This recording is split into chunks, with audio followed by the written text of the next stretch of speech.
And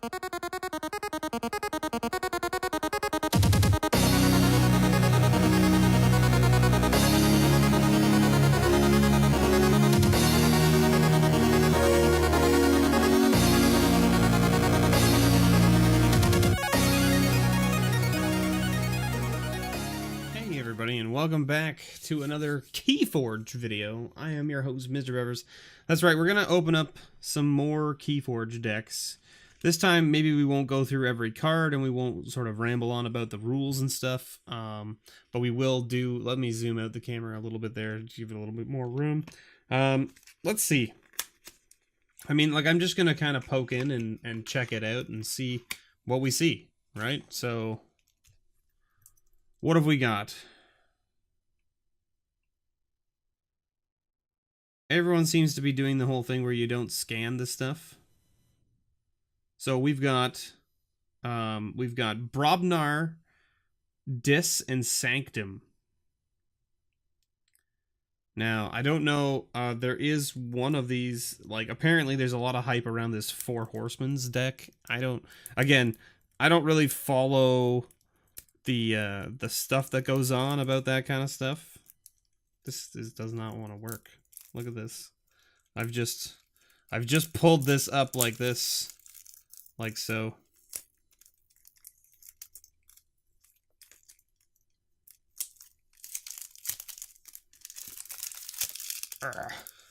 Let's open this bad boy up. Put that down like so. There you go. So we've got Stonewell, the Knight of Miracles. All right.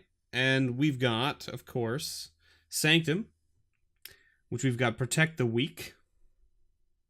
Nice little, gives you a nice little amber there. Gatekeeper. Again, so like I'm assuming commons are the circles, uncommons are the diamonds. I believe that's what it is, if I remember correctly. It kind of looks that way. Yeah, and then the stars are the rares. At least that's what it looks like. So, we'll put them into piles. So then we've got a Sergeant Ezekiel. And then our first rare here, a Hale the Merchant.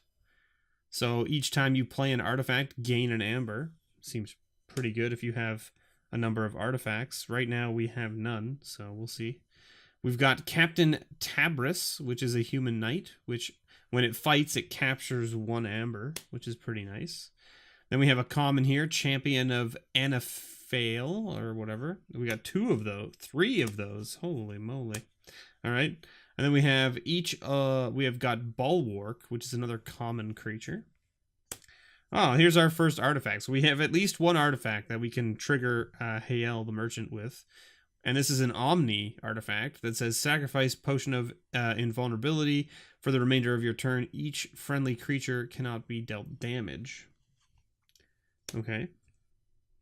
Well, it's nice that we get an artifact that has a sacrifice outlet. So essentially, you can play this and then you can sack it no matter what house you are.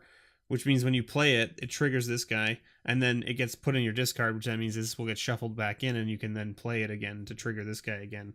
So that's not too bad. When you get the artifacts that just stay in play, this guy's ability goes down, right? This guy's ability goes down because if these stay in play, you don't have more artifacts to play to trigger this guy. So you got to have a way to get rid of these off the table so that you can shuffle them back in and play them again.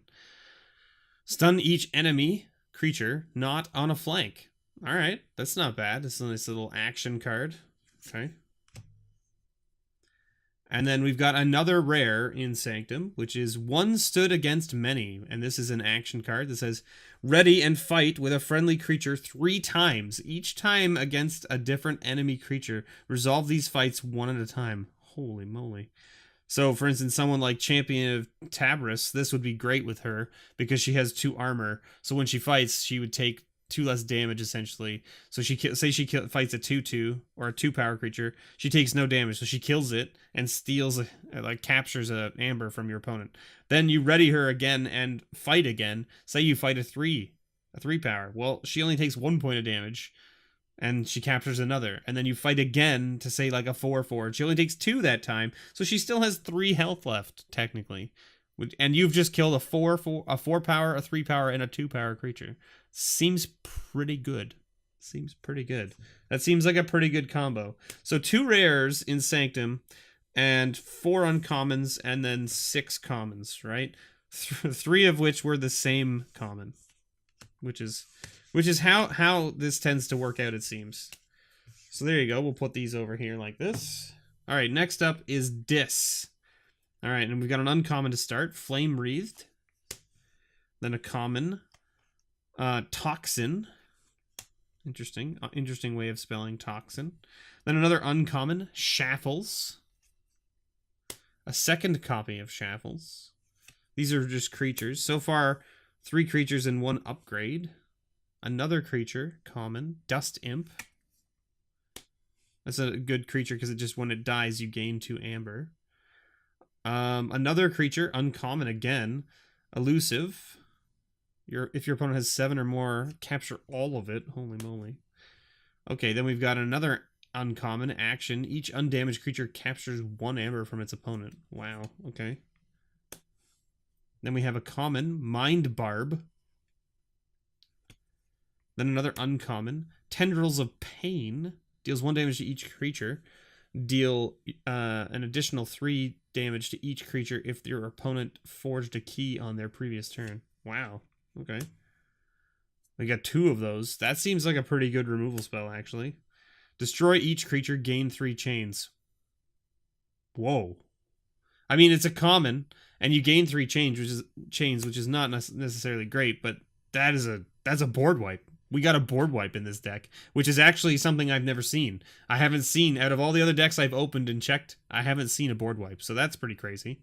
A Fair Game is a rare from Dis. It says, discard the top card of your opponent's deck and reveal their hand. You gain 1 amber for each card of the discarded card's house revealed this way. Your opponent repeats the preceding effect on you. Discard the top card of your opponent's deck and reveal their hand. You gain 1 amber for each card of the discard. Oh, I see. So you reveal the top card of your opponent's deck. Then you look at their hand. Every card in their hand that matches the house of the card discarded, you gain an amber for. Then it says your opponent repeats the preceding effect on you. So then you discard the top card of your deck and reveal your hand, and they get to take, So the idea is that you would play this, like you would pick Dis, play a bunch of cards out, then play this, so that you gain a bunch of amber, and then you don't have very many cards in your hand for them to gain anything back. Interesting. And that's it. So Dis only had 1 rare in it, but it had a ton of uncommons and a board wipe. So Dis had quite a bit of removal, actually, which is pretty nice. And then also a pretty interesting rare. Okay, so let's see. We got Brobnar next. Just a common creature here. And then we've got a War Drummer and then a Troll, another common. 2 trolls. Big 8 boy. Big 8. And then when it reaps, it heals 3. So it gets pretty hard to deal with unless they can just straight up destroy it. Just a creature called Smash. A creature called Smash. That just stuns something when it comes into play. So lots of common so far. Then we've got Grenade Snib as our first uncommon. When it dies, your opponent loses 2. So this guy really your opponent doesn't want to kill, which is interesting. All right, we have a second artifact finally. So we do have a second artifact that can trigger our rare from Sanctum. And this is the War Chest, which is gain 1 amber for each enemy creature that was destroyed in a fight this turn. So that's pretty cool. Then we have another artifact. Okay, so we've got 3 artifacts in the deck. That's not too bad. Screech Bomb. And it's Omni as well. Nice. And you sack it and your opponent loses 2 amber. All right. We've got 2 of these? Wow. We have a very offensive deck here. This deck is looking pretty offensive to keep your opponent away from their amber and also just gain you amber passively. Wow. Okay. This is interesting. I think this deck would be a lot of fun to play. This deck seems like it would be would be very interesting to play. For the remainder of the turn, gain 1 amber each time a friendly creature fights. Okay, and that's just an action common. Okay. And then we've got another Punch, which is just 3 damage, common. All right. And we've got 2 of those. Wow. All right. So we just have a whole bunch of removal. We didn't get any rares in this set, but we did get an uncommon that says for the remainder of the turn, each friendly creature may fight. Oh, so that lets you activate your creatures of other houses. Interesting. Follow the leader. Okay. Okay. That seems pretty good. That seems pretty good. All right, cool. So then if I look at this, we should have had, what, 1... We only had 3 rares in this deck, which is actually pretty low compared to some of the other decks that we showed, or the deck we showed off last time had more rares than 3. That's for sure. I think it had like 6 or 7 rares. So that's pretty crazy. So I guess the number of rares you can get and stuff is all random too. That being said, this deck seems pretty fun to play. I think I'm gonna want to play this deck. So maybe there'll be a video coming where I show off this deck in a play video. So we'll see what happens. But anyway, that's that. That's Stonewell, the Knight of Miracles. That's the first deck we opened up. So let's open up this second deck and see what we find. We're not really looking for like some horseman deck to sell for some stupid amount of money or anything like that. Because listen, all of you who have watched my channel know that I'm not a person who's in it for getting the best pull and then selling it and that kind of stuff. I'm all about collecting and having fun. So our deck here is the Golem that beats down time. He beats down time. And looks like we've got 1, 2, 3 rares again. So maybe it's always 3 rares and I just am misremembering the previous deck. But I feel like we had more than that. But maybe I'm just crazy. So let's open this bad boy up and see what we find. So that's that. That's our deck list right there. The Golem that beats down time. And of course we've got Dis, Brobnar, and Logos in it. Alright, so our first one is a rare, which is Skippy Timehog. And this is a creature with 1 power. And it says your opponent cannot use any cards next turn when you play this. Wow. Alright, so it makes your opponent just basically take a turn of like not being able to... They can't use any cards next turn. So they can still play cards, and they can still discard cards. They just can't activate any of their creatures. So they can't reap, they can't attack, and they can't action. Interesting. Interesting. Okay. And then we've got an uncommon, Novu Archaeologist. Archive card from your discard pile. Okay.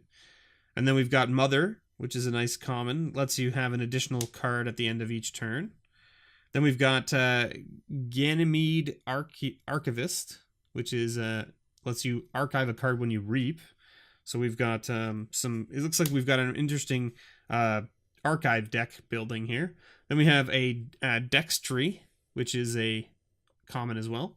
Capture a thing, destroyed, put Dextry on top of your deck. Oh, interesting. So it comes right back. Okay, then we've got Bat Drone, which steals Amber, which is a common as well. Then we have Anomaly Explorer, which is an artifact, uncommon. And its action is destroy a damaged creature. That seems pretty good. An artifact that you can just activate to destroy creatures seems pretty good. Especially since, I mean, like, we don't know what the rest of the deck has yet. I mean, maybe some of you do by looking at the deck list, but, like, chances are you have some spells that do damage, or, like, even just, like, your... Like, for instance, this guy, since when he dies, he goes back on top, you can, like, ping in at some sort of big creature and then tap the Anomaly Exploiter to, like, just kill it. And you're only sort of down a turn of not having that guy in your hand to replay him. We got Wild Wormhole, which is play the top card of your deck. It's a nice little common. We've got your opponent cannot play action cards on their next turn, which is an uncommon action. Scrambler Storm. Then we have another uncommon action, which is Remote Access. Use an opponent's artifact as if it was yours.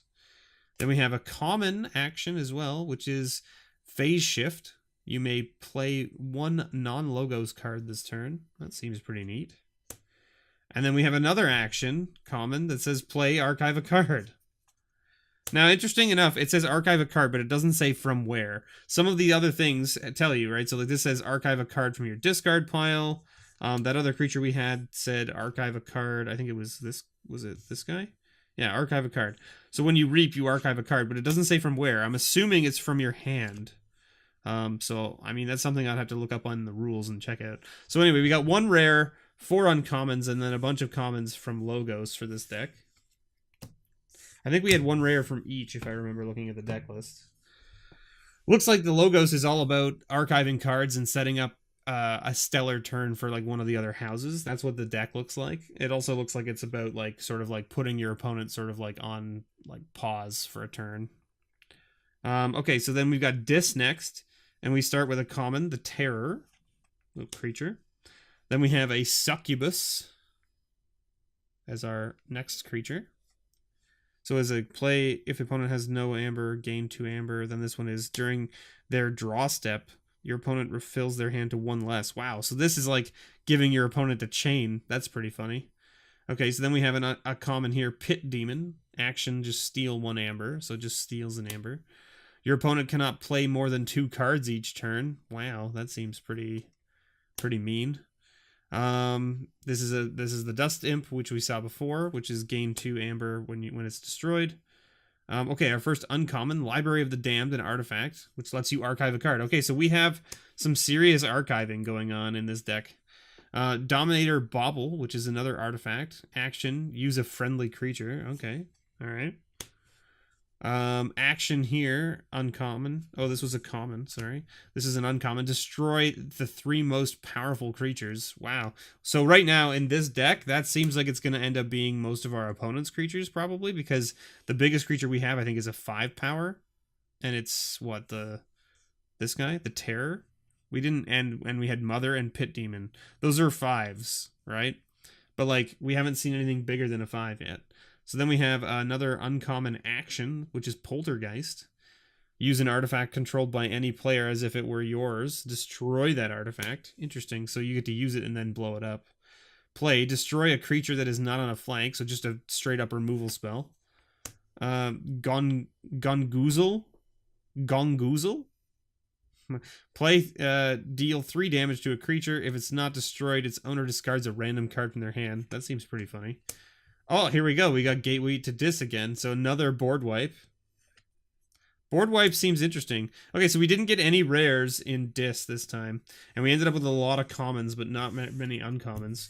So again, the deck seems to be more like kind of a slow-paced set up a really stellar turn by archiving a whole bunch of cards from like one house, essentially. And then basically allowing you to draw your deck like quicker, essentially, because when you archive the cards, they go into a separate pile, which you can pick up during the beginning of step 2 on your turn, which is when you pick your house. Or is it just after you pick your house? After you pick your house, step 2. I think it's step, I can't remember all the rules. I'll have to look it up again, but basically you can pick it up essentially at the beginning of your turn. You can pick up your archive and add it to your hand, which basically affects you being able to draw up at the end of your turn to 6 cards.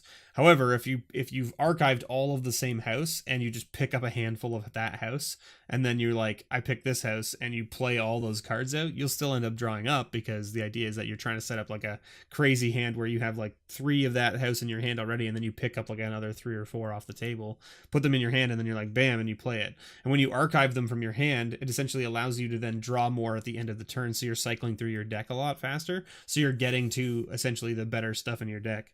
Okay, so then we've got Blood of Titans, which is an uncommon upgrade. This creature gets +5 power. And then we got Crump. Good old Crump. Common creature, 6 power. After the enemy creature is destroyed fighting Crump, its controller loses an amber. That's pretty funny. Alright, then we have an artifact, which is ready and fight with a friendly creature. Okay, so this allows you to... and that's a common. It allows you to fight with creatures of not necessarily the Brobnar house, which is nice.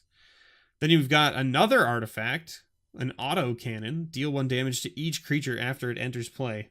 Wow. So that's just a static ability. That's pretty crazy, and that's a rare. No kidding, that's a rare. That's pretty bonkers.